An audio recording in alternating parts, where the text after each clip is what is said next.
کربلا ایک جنگ تھی، لیکن یہ جنگ تلواروں کی نہیں تھی۔ یہ جنگ تھی حق اور باطل کے درمیان، ظلم اور صبر کے درمیان، حق کی خاموشی اور باطل کی چیخ کے درمیان۔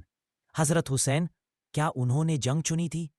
کیا انہوں نے خود مدینہ چھوڑ کر مکہ اور پھر مکہ چھوڑ کر کربلا کا سفر اس لیے کیا تھا کہ وہ لڑنا چاہتے تھے؟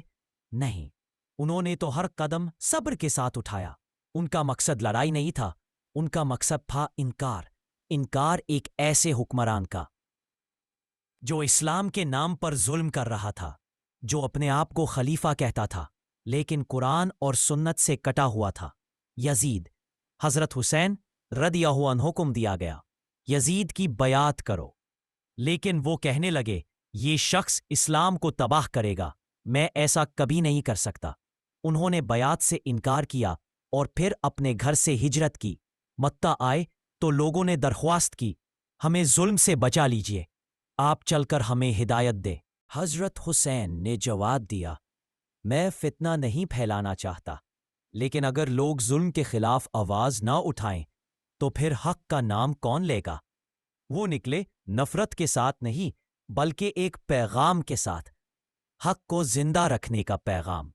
کربلا کا میدان آیا اور وہاں ان کو گھیر لیا گیا، پانی روکا گیا، بچے پیاسے مرنے لگے، لیکن حضرت حسین نے پھر بھی پہلا وار نہیں کیا۔ انہوں نے ہر رات مہلت مانگی، اپنے لوگوں سے کہا رات کا اندھیرا ہے، تم سب چلے جاؤ، میں اکیلا رہ جاؤں گا، لیکن سب رک گئے۔ انہوں نے کہا آپ نبی صلی اللہ علیہ وسلم کے نواسے ہیں، آپ کو چھوڑ کے زندہ رہنا زندگی نہیں بے غیرتی ہے۔ اور پھر وہ وقت آیا جب ظلم نے حد پار کر دی، جب حق کو چپ رہنا گناہ بن گیا، تب حضرت حسین نے تلوار اٹھائی، نفرت کے لیے نہیں بلکہ حق کے لیے۔ یہ جنگ اس وقت شروع ہوئی جب حق کو چھپ رہنے دینا ظلم کے برابر ہو گیا، اور پھر ہر قربانی، ہر لاش، خون کا قطرہ تاریخ کے سینے پر لکھ گیا۔ جنگ کبھی تلوار سے نہیں ہوتی، جنگ ہوتی ہے مقاصد سے۔